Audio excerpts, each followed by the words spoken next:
সৰ্বগত যথেষ্ট সংখ্যক নেতা আছে, কিন্তু নামত নেতা হ'লে নহ'ব, ৰাইজৰ কাম কৰিব লাগিব।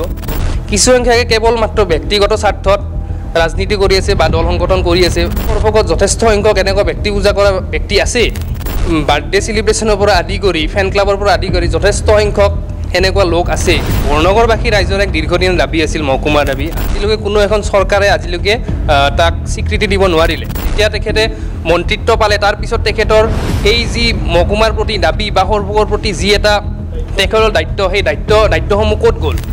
হঠকাৰী এটা সিদ্ধান্ত যে কস্তুৰবা বালিকা বিদ্যালয়খন স্থানান্তৰ হ'ব জনীয়া সমষ্টিলৈ, এই সিদ্ধান্তত আমি তীব্ৰ ভাষাৰে গৰিহণা দিছোঁ। আৰু সৰ্বক ৰেলৱে ষ্টেচনখন অলৰেডি জনচন হিচাপে ঘোষিত হৈ আছে, কিন্তু কামত নোহোৱা এখন ষ্টেচন হিচাপে পৰিলক্ষিত হোৱা হৈছে বৰ্তমান। প্ৰিকেপ দেখি নিশ্চয় অনুমান কৰিব পাৰিছে আজিৰ সাক্ষাৎকাৰটো আচলতে কিহৰ ওপৰত চাবলৈ আৰম্ভ কৰিছে সৰ্বক 24। মই মৃন্ময় নাথ আৰু মোৰ সৈতে উপস্থিত আছে বৰ্ণগড় আঞ্চলিক ছাত্ৰ সন্থাৰ সভাপতি ধৃতিমান দাস। ধৃতিমান, প্ৰথমতে আপোনাক স্বাগতম জনাইছোঁ আমাৰ এই বিশেষ সাক্ষাতলৈ। হয়, নমস্কাৰ। বিষয়টোৰ সন্দৰ্ভত ইতিমধ্যে মই আপোনাক অৱগত কৰিছোঁ ইয়াৰ পূৰ্বেও যে স্বাধীনতা আন্দোলনত অগ্ৰণী ভূমিকা পালন কৰা এখন ঐতিহ্যমণ্ডিত স্থান হৈছে বৰ্ণগড়। আৰু এই বৰ্ণগড়ে যথেষ্টখিনি আচলতে ত্যাগ স্বীকাৰ কৰি স্বাধীনতা আন্দোলনতেই হওক বা অসম আন্দোলনতেই হওক যথেষ্ট এটা অগ্ৰণী ভূমিকা আচলতে গ্ৰহণ কৰিছিল। কিন্তু দেখিবলৈ পোৱা গৈছে যে পৰ্যায়ক্ৰমে বৰ্ণগড় বা সৰ্বভোগ অঞ্চলে বৰ্তমান সময়ছোৱাত সৰ্বোচ্চ হেৰুৱাবলগীয়া এটা পৰিস্থিতি সৃষ্টি হৈছে। খুব সাম্প্ৰতিক কালত যদি আমি চাওঁ, দেখিবলৈ পোৱা গৈছে যে কস্তুৰবা গান্ধী বালিকা বিদ্যালয়ৰ প্ৰসংগটো যথেষ্ট চৰ্চাত আছে বৰ্তমান সময়ত। কাৰণ বৰ্তমান সময়ত সৰভোগত এটা ভাল শিক্ষানুষ্ঠান আছিলে কস্তুৰবা গান্ধী বালিকা বিদ্যালয়, আৰু সেই শিক্ষানুষ্ঠানখনো এতিয়া সৰভোগৰ পৰা আঁতৰি যোৱাৰ এটা আমি উমান এটা পাইছোঁ। ছ'চিয়েল মিডিয়া যোগে এই কথা বহুলভাৱে প্ৰচাৰিত হৈ আছে। কি ক'ব এই সন্দৰ্ভত? কিয়নো সৰভোগ অঞ্চলে সৰ্বোচ্চ হেৰুৱাই সমষ্টি হেৰুৱালে, মহকুমা আজি ঘোষণা হ'ল, কিন্তু যি পৰ্যায় পাব লাগিছিল মহকুমা, আজি পূৰ্ণাংগ ৰূপত সেই মহকুমা প্ৰতিষ্ঠা নহ'ল। কি ক'ব? কেনেধৰণে ক্ষোভ উজাৰিব? কেনেধৰণে নেতাসকলক আপুনি উদ্দেশ্যি কি ক'ব বিচাৰিব?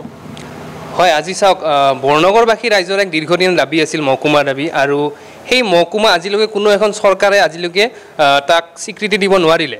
আৰু এই ক্ষেত্ৰত বৰ্ণগড়বাসী ৰাইজ লগতে ছাত্ৰ সন্থাই যথেষ্ট প্ৰতিবাদ সাব্যস্ত কৰিছিল এই মহকুমাৰ ক্ষেত্ৰত। আজি চাওক, ৰঞ্জিত কুমাৰ দাস ডাঙৰীয়া তেখেত মন্ত্ৰী নোহোৱা কালত তেখেতে নিজে এই মহকুমাৰ ক্ষেত্ৰত ৰেল অৱৰোধৰ কাৰ্যসূচীত তেখেত নিজে প্ৰতিবাদ সাব্যস্ত কৰিছিল। গতিকে ফটোগ্ৰাফ আজিও আমি আচলতে সংৰক্ষণ কৰি ৰাখিছোঁ সেই ফটোগ্ৰাফসমূহ। হয় হয়, এইবিলাক ৰাইজে আচলতে জনা উচিত। আজি চাওক, তেখেতে প্ৰথমতেই মন্ত্ৰিত্ব নোপোৱাৰ আগত তেখেতে যি হাৰত আমাৰ এই মহকুমাৰ দাবীত প্ৰতিবাদ সাব্যস্ত কৰিছিল, তাৰপিছত যেতিয়া তেখেতে মন্ত্ৰিত্ব পালে, তাৰপিছত তেখেতৰ এই যি মহকুমাৰ প্ৰতি দাবী বা সৰ্বগড়ৰ প্ৰতি যি এটা তেখেতৰ দায়িত্ব, সেই দায়িত্বসমূহ ক'ত গ'ল?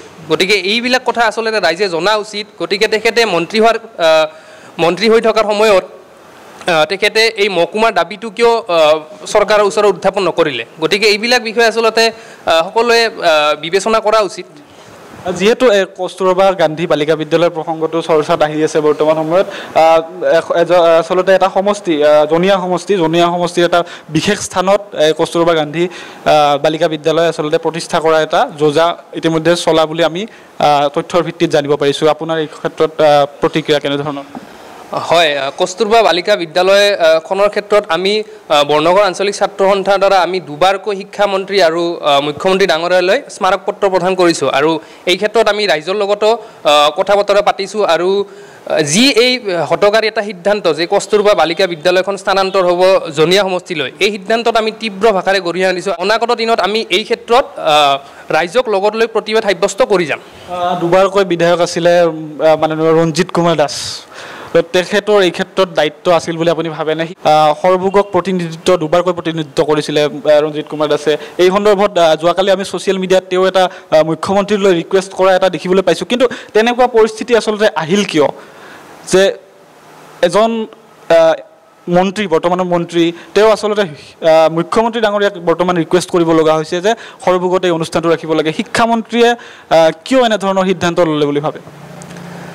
আচলতে চাওক, পূৰ্বৰে পৰা এই বৰ্ণগড় অঞ্চলটোৰ প্ৰতি বহুতো হেতালি কৰি থকা পৰিলক্ষিত হৈছে। গতিকে যি ক্ষেত্ৰত এই চৰকাৰখনে জাতি মাতি ভেটিৰ কথা কৈ থাকে, তেনে সময়ত যেন এনেকুৱা এখন বৰ্ণগড় অঞ্চলৰ পৰা এনেকুৱা এখন স্কুল মহাবিদ্যালয় এখন জনীয়া সমষ্টিত স্থানান্তৰ কৰাটো কোনোপধ্যেই শুভ লক্ষণ নহয়। গতিকে আমি মুখ্যমন্ত্ৰী মহোদয় তথা ৰঞ্জিত দাস ডাঙৰীয়ালৈ আমাৰ আহ্বান। গতিকে এই বিষয়টোৰ ওচৰত আলোচনা কৰক তেখেতসকলে, আৰু যিমান সম্ভৱ এই বিষয়টো যাতে জনীয়া সমষ্টিলৈ কোনোপধ্যে যাতে স্থানান্তৰ নহয় তাৰ বাবে পদক্ষেপ গ্ৰহণ কৰক। বিধায়ক মনোৰঞ্জন তালুকদাৰ এই ক্ষেত্ৰত কেনেধৰণৰ ভূমিকা ল'ব বুলি ভাবে আপুনি? কেনেধৰণৰ ভূমিকা আচলতে ল'ব লাগে তেখেতে? হয়, যিহেতু তেখেত আমাৰ ইয়াৰে লোকেল বিধায়ক, গতিকে তেখেতৰ যথেষ্ট ভূমিকা আছে আৰু তেখেতে এই ক্ষেত্ৰত মাত মাতিব লাগে। আৰু এই ক্ষেত্ৰত তেখেতে মুখ্যমন্ত্ৰী ডাঙৰীয়ালৈ তথা শিক্ষামন্ত্ৰীলৈ আহ্বান জনাব লাগে যাতে কোনোপধ্যে যাতে এইখন বিদ্যালয়খন যাতে জনীয়া সমষ্টিলৈ স্থানান্তৰ নহয়। আৰু উপজিলা প্ৰসংগত আহিছোঁ। উপজিলা প্ৰসংগত ইতিমধ্যে 2 অক্টোবৰত 39খন উপজিলাৰ আচলতে গোটেইখিনি আচলতে কাম সমাপ্ত হৈছে, কিন্তু সৰভোগৰ ক্ষেত্ৰত কিবা লক্ষণ আপুনি পাইছে নেকি? নাই, সেইটোতো আমাৰ মূল দাবী একচুৱেলি। কাৰণ আমি ইয়াৰ আগতেও যেতিয়া সমষ্টি নিৰ্ধাৰণৰ ক্ষেত্ৰত যেতিয়া আমাৰ সুকীয়া যি সৰভোগ সমষ্টি আছিল, সেই সমষ্টিৰ নাম যেতিয়া কৰ্তন কৰা হ'ল, আমি তাত যথেষ্ট প্ৰতিক্ৰিয়া প্ৰকাশ কৰিছিলোঁ। আৰু এই ক্ষেত্ৰত আমি মুখ্যমন্ত্ৰী মহোদয়লৈ স্মাৰকপত্ৰ প্ৰদান কৰিছিলোঁ। গতিকে এই ক্ষেত্ৰত আমাৰ স্পষ্ট কথা, উপজিলাৰ সদৰ সৰভোগত স্থাপন হ'ব লাগিব। আৰু যদি এই সদৰখন যদি ইয়াত স্থাপন নহয়, আমি ৰাইজক লগত লৈ অনাগত দিনত তীব্ৰ প্ৰতিবাদ কৰি যাম। 2জনকৈ শ্বহীদ বৰনগৰৰ সন্তান আছিলে। এই ক্ষেত্ৰত জাতি মাটি ভেটিৰ কথা কোৱা এইখন চৰকাৰে কিবা বিশেষ পদক্ষেপ সৰভোগৰ ক্ষেত্ৰত ল'লেনে? নাই, চাওক, আজি বৰনগৰৰ পৰা অসম আন্দোলনত 2জন শ্বহীদ হৈছিল, আৰু এই ক্ষেত্ৰত কিন্তু চৰকাৰখনে কোনো এটা পদক্ষেপ লোৱা দেখা নগ'ল। যি হাৰত চৰকাৰখনে জাতি মাটিৰ ভেটিৰ কথা কৈ লোকক ভোটৰ স্বাৰ্থত যি জাতি মাটি ভেটিৰ কথা কৈ থাকে, সেই সময়ত কিন্তু এই চৰকাৰখনে জাতি মাটি ভেটিৰ নামত কোনো এটা পৰিকল্পনা লোৱা দেখা যোৱা নাই। মহাত্মা গান্ধীয়ে 4বাৰকৈ পদাৰ্পণ কৰিছিলে সৰভোগ ৰেলৱে ষ্টেচনত, কিন্তু সৰভোগ ৰেলৱে ষ্টেচনত যিসমূহ ৰেলৰ আচলতে ষ্টপেজ প্ৰদান কৰা হৈছিল, সেইসমূহ আচলতে ক'ভিডৰ পিছৰে পৰা এতিয়া আঁতৰাই দিয়া হ'ল। যাত্ৰীসকলে যথেষ্ট অসুবিধাৰ সন্মুখীন হৈছে। বহুতে আচলতে ব্যক্তিগত বাহন গুৱাহাটীলৈ যোৱাৰ ক্ষেত্ৰত বা অন্যান্য ঠাইলৈ যোৱাৰ ক্ষেত্ৰত ব্যক্তিগত বাহন এফৰ্ড কৰিব নোৱাৰে। তো সেই ক্ষেত্ৰত কি ক'ব যে সৰভোগ ৰেলৱে ষ্টেচনৰ উন্নীতকৰণৰ ক্ষেত্ৰত? নাই, হয়, চাওক, সৰভোগ ৰেলৱে ষ্টেচনখন অলৰেডি জংচন হিচাপে ঘোষিত হৈ আছে, কিন্তু কামত নোহোৱা এখন ষ্টেচন হিচাপে পৰিলক্ষিত হোৱা হৈছে বৰ্তমান। কাৰণ চাওক, আগতে হয়তো 2খন ট্ৰেইন ৰখিছিল, বৰ্তমানতো খুব কম সংখ্যক ট্ৰেইন ৰখে। আৰু এই ক্ষেত্ৰত সৰভোগবাসী ৰাইজে যথেষ্ট পৰিমাণে অসুবিধাৰ সন্মুখীন হৈছে। কাৰণ সময়মতে অফিচ কাছাৰীৰ পৰা আদি কৰি যিসমূহ বাহিৰত যাবলগীয়া কাম কাজ থাকে, সেইসমূহত এই ষ্টেচনখনে যথেষ্ট এক ভূমিকা অৰ্জন কৰে। গতিকে এই ক্ষেত্ৰত ষ্টেচনখনৰ আন্তঃগাঁথনিৰ ক্ষেত্ৰত যথেষ্ট আন্তঃগাঁথনিৰ প্ৰয়োজন আছে। আৰু এই ক্ষেত্ৰত আমি যথেষ্ট সময়ত মাত মাতি আহিছোঁ। আৰু অনাগত দিনত যেন এই ষ্টেচনখন যাতে চৰকাৰখনে অকণমান দৃষ্টিৰে চায়, আৰু অনাগত দিনত যেন কিছুসংখ্যক যাতে ৰেলৱে ট্ৰেইনসমূহ ৰখে, তাৰ বাবে চৰকাৰে পৰিকল্পনা কৰা উচিত। আচলতে আন্তঃগাঁথনি উন্নত হ'লে নহ'ব, ৰেলৰ ষ্টপেজো থাকিব লাগিব। তাৰ পিছৰ প্ৰসংগটো আহিছোঁ যে সৰভোগ অঞ্চলত দেখিবলৈ পোৱা যায় যে যথেষ্ট নেতা বৰ্তমান সময়ত ওলাইছে, নতুন নেতা, কিন্তু তেওঁলোকে কেনেধৰণৰ ভূমিকা লৈছে সৰভোগৰ উন্নয়নৰ ক্ষেত্ৰত আপুনি কি ভাবে? নাই, হয়, সৰভোগতো যথেষ্ট সংখ্যক নেতা আছে, কিন্তু নামত নেতা হ'লে নহ'ব, ৰাইজৰ কাম কৰিব লাগিব। আৰু লগতে কিছুসংখ্যক লোকৰহে যেন এই সৰভোগৰ প্ৰতি এটা ভাল ভাৱধাৰা আছে, আৰু কিছুসংখ্যকে কেৱল মাত্ৰ ব্যক্তিগত স্বাৰ্থত ৰাজনীতি কৰি আছে বা দল সংগঠন কৰি আছে। নিজৰ ব্যক্তিগত মুনাফা আদাৰ ক্ষেত্ৰতহে যেন ৰাজনীতি।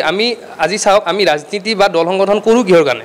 ৰাজনীতি বা দল সংগঠন কৰাৰ মূল উদ্দেশ্য হৈছে যে নিজৰ অঞ্চলৰ সুভৱিষ্যত, লগতে নিজৰ অঞ্চলৰ উন্নয়ন।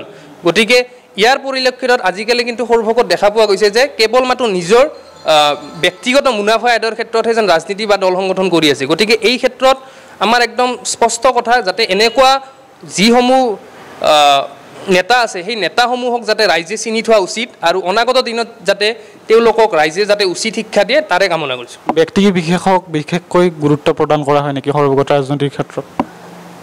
আচলতে এই ব্যক্তি বিশেষ কথাটো হৈছে হাস্যৰকৰ কথা কাৰণ চাওক আমি এইবিলাক কথা আচলতে হাস্যৰক হিচাপেহে বিবেচনা কৰোঁ ব্যক্তি পূজা আৰু আমাৰ আজি সৰ্বগত যথেষ্ট সংখ্যক এনেকুৱা ব্যক্তি পূজা কৰা ব্যক্তি আছে আজি চাওক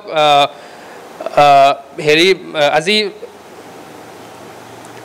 বাৰ্থডে সেলিব্ৰেশনৰ পৰা আদি কৰি ফ্যান ক্লাবৰ পৰা আদি কৰি যথেষ্ট সংখ্যক এনেকুৱা লোক আছে বৰ্তমান সমাজতো আৰু এই ব্যক্তিসকলৰ কেৱল নিজৰ মুনাফা আদায়ৰ কাৰণেহে এইবিলাক ব্যক্তি পূজা কৰে গতিকে ব্যক্তি পূজা মানুহে কিহৰ কাৰণে কৰে নিজৰ মুনাফা আদায়ৰ ক্ষেত্ৰত কিন্তু সেই ব্যক্তি পূজা কিন্তু নিজৰ অঞ্চলৰ স্বাৰ্থত কিন্তু নকৰে কেতিয়াও গতিকে এইবিলাক কথা আচলতে একদম অপ্ৰাসংগিক কথা কোনোপধ্যে এইবিলাক কথা মানে ভাল নোহোৱা এক কাৰ্য আৰু এইবিলাক কাৰ্যত আমি তীব্ৰ ভাষাৰে গৰিহণা দিছোঁ আৰু সদৌ অসম ছাত্ৰ সন্থাৰ ক্ষেত্ৰত এনেকুৱা কোনো আমাৰ ব্যক্তি পূজাৰ কৰ্মকলাপ নচলে এই যি বাৰ্থডে সেলিব্ৰেশন কথা ক'লে বা তেনেকুৱা বিভিন্ন অনুষ্ঠান ব্যক্তিগতভাৱে যিবিলাক আচলতে বৰ্তমান আহিছে নতুনকৈ ট্ৰেণ্ডিঙত আছে তো এইবিলাকৰ প্ৰাসংগিকতা আছে নেকি কিবা নাই মই এইটো কথা ক'লোৱে এইবিলাকৰ প্ৰসংগ আচলতে আছে কিহৰ ক্ষেত্ৰত নিজৰ ব্যক্তিগত লাভালাভৰ স্বাৰ্থত তাত আৰু বেলেগ কোনো ক'বলগীয়া নাই নিজৰ ব্যক্তিগত লাভালাভৰ স্বাৰ্থত এনেকুৱা ইয়াৰ পৰতো ৰাজহুৱা স্বাৰ্থ কোনো ধৰণৰ ফুলফিল নহ'ব নাই আজি চাওক যিজনৰ বাৰ্থডে সেলিব্ৰেশনকে আদি কৰি যি কৰা হৈছে তেখেত এসময়ত হয়তো বিধায়ক আছিল সৰ্বৰ কিন্তু বৰ্তমান তেখেতৰ সৰ্বকত বৰ্তমান তেখেতৰ অৱদান কি এই কথাটো জনা উচিত বৰ্তমান সময়ত তেখেতৰ অৱদান কি গতিকে তেখেত সমষ্টি এৰি বেলেগ সমষ্টিলৈ গুচি গ'ল তাৰ পাছত ব্যক্তি পূজা কৰা এইবিলাক কেনে ধৰণৰ কথা গতিকে এইবিলাক কোনোপধ্যে ভাল সমাজৰ ভালৰ প্ৰতি কোনো কাৰণতে এইবিলাক কথা হোৱা নাই আৰু অনাগত দিনতো এনেকুৱা কাৰ্যকলাপ আমি তীব্ৰ ভাষাৰে গৰিহণা দিম আছুৰ এই পবিত্ৰ মজিয়াক কোনো আচলতে সমালোচনা কৰিব নোৱাৰে বা কোনো ব্যক্তিৰে সেই যোগ্যতা নাই বুলি মই ভাবোঁ হা কিন্তু তথাপিও সমালোচিত হয় আপোনালোকৰ যথেষ্ট সমালোচিত হয় আমিও সেই সমালোচনা দেখিবলৈ পাওঁ বা আছুৰ ক্ষেত্ৰত যথেষ্ট কিছু প্ৰশ্নবোধকৰ মাজে মাজে সৃষ্টি হয় তো এই ক্ষেত্ৰত আপুনি কি ক'ব হয় যথেষ্ট সংখ্যক লোকে কেৱল আছুটোকে টাৰ্গেট কৰি লয় আছুক সমালোচনা কৰাৰ এটা বিশেষ ট্ৰেণ্ড হিচাপে ব্যৱহাৰ কৰা হৈছে বৰ্তমান গতিকে এই যিসমূহ লোকে আমাক সমালোচনা কৰে আমি তেওঁলোকক তীব্ৰ ভাষাৰে গৰিহণা দিছোঁ আৰু তেখেতসকলৰ সমালোচনাই আমাক কেতিয়াও নিজৰ জাতিৰ স্বাৰ্থত নিজৰ অসমীয়া আইৰ স্বাৰ্থত কাম কৰি যোৱাত কেতিয়াও বাধা পেলাব নোৱাৰে আৰু এই ক্ষেত্ৰত আমাৰ একদম স্পষ্ট কথা আমি যেতিয়ালৈকে অসম নামৰ এই জন্মভূমিখন আছে তেতিয়ালৈকে সদৌ অসম ছাত্ৰ সন্থা জীয়াই থাকিব তেতিয়ালৈকে সদৌ অসম ছাত্ৰ সন্থাৰ আমি সকলো কৰ্মীয়ে অসমীয়া আইৰ হকে কাম কৰি যাম সাক্ষাৎকাৰটো যথেষ্ট দীঘলীয়া হৈছে তথাপি শেষাংশলৈ আহিছোঁ এইখিনি সমাপ্তি হ'ব এইখিনি পিছতে বৰ্ণনগৰ আঞ্চলিক ছাত্ৰ সন্থাই কি ভূমিকা গ্ৰহণ কৰিব সৰভোগৰ উন্নয়নৰ স্বাৰ্থত বা বৃহত্তৰ বৰ্ণনগৰ অঞ্চলৰ উন্নয়নৰ স্বাৰ্থত ভৱিষ্যতে আপুনি যিহেতু বৰ্তমান সভাপতিৰ দায়িত্বত আছে বা এটা পৰ্যায়ত আছে যে আপুনি কিছু কাম কৰিব পাৰে আপোনাৰ দায়বদ্ধতাও কিছু নোহোৱা নহয় আপুনি কেনেধৰণে আগবাঢ়িব পোনপ্ৰথমে চাওক আমি দীৰ্ঘদিন ধৰি বৰ্ণনগৰ অঞ্চলৰ হকে কাম কৰি আহিছোঁ আৰু অনাগত দিনতো এই ক্ষেত্ৰত কাম কৰি যাম আৰু আমাৰ কিছুমান পৰিকল্পনা আছে যেনেকৈ ধৰক আমি নিজৰ জাতিটোক কেনেকৈ যাতে জাতিটোক বচাব পাৰি যে আজি বৰ্তমান সময়ত চাওক নিজৰ অসমীয়া ভাষাটো বিপদে পৰিচালিত হৈ আছে আৰু এই ক্ষেত্ৰত আমি যথেষ্ট পদক্ষেপ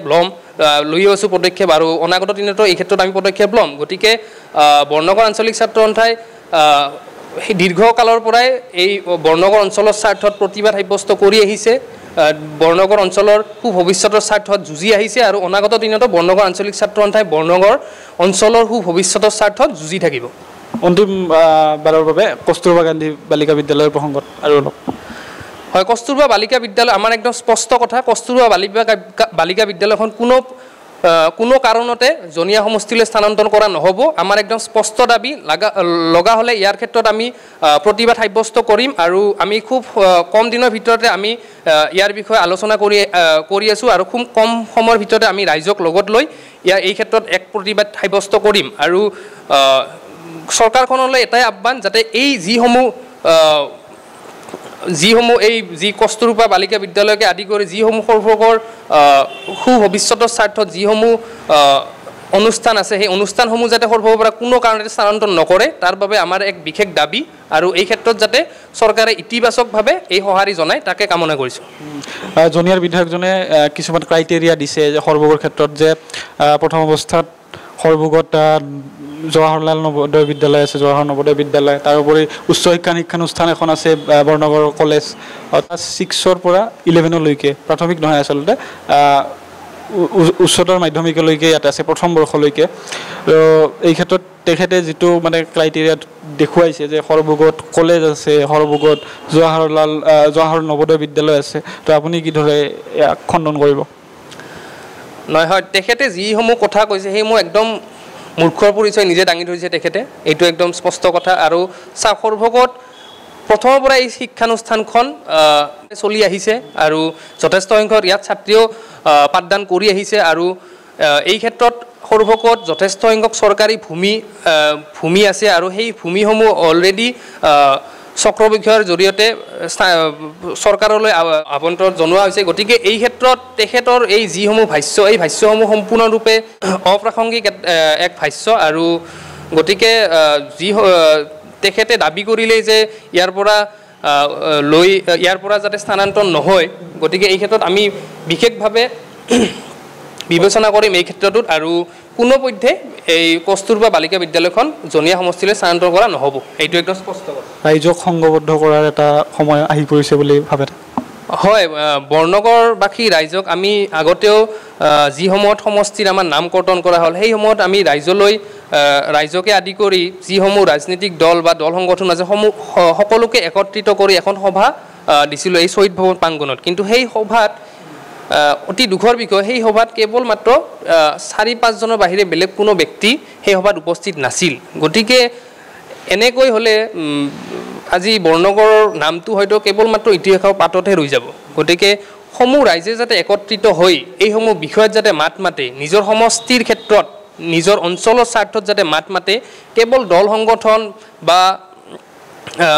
সংগঠন বা ৰাজনীতিক ব্যক্তিসকলে মাত মাতিলে নহ'ব সকলো ৰাইজৰো সঁহাৰি লাগিব ইয়াত আৰু ৰাইজে এই ক্ষেত্ৰত যাতে বিবেচনা কৰে এই ক্ষেত্ৰত কাৰণ আজি উঠি অহা নৱপ্ৰজন্মক আমি কি শিকাম বা তেখেতসকলক কেৱল সেই বৰ্ণগড় অঞ্চল বুলি এটা যি ইতিহাসত নাম সেই নামটো কেৱল থাকি গ'লে আমি নিজেই ভৱিষ্যতৰ দিনত এক দুখৰ বিষয় হিচাপে পৰিলক্ষিত হ'ম গতিকে এই ক্ষেত্ৰত ৰাইজৰ যথেষ্ট ভূমিকা আছে আৰু অনাগত দিনত যাতে ৰাইজে এইসমূহ বিষয়ত যাতে মাত মাতে ৰাইজে এইসমূহ বিষয়ত যাতে ওলাই আহে তাৰে কামনা কৰোঁ ধন্যবাদ জনাইছোঁ ধৃতিমান দাস আৰু আজি ধৃতিমান দাসৰ লগত কথা পাতি আমি বহুকেইটা বিষয় আৰু বহুকেইটা বিষয়ত তেখেতৰ মন্তব্য ইতিমধ্যে গ্ৰহণ কৰিলোঁ সৰ্বক 24 চাই থকা প্ৰতিগৰাকী দৰ্শকক মই মৃন্ময় নাথে ধন্যবাদ জনাইছোঁ আৰু বিদায় লৈছোঁ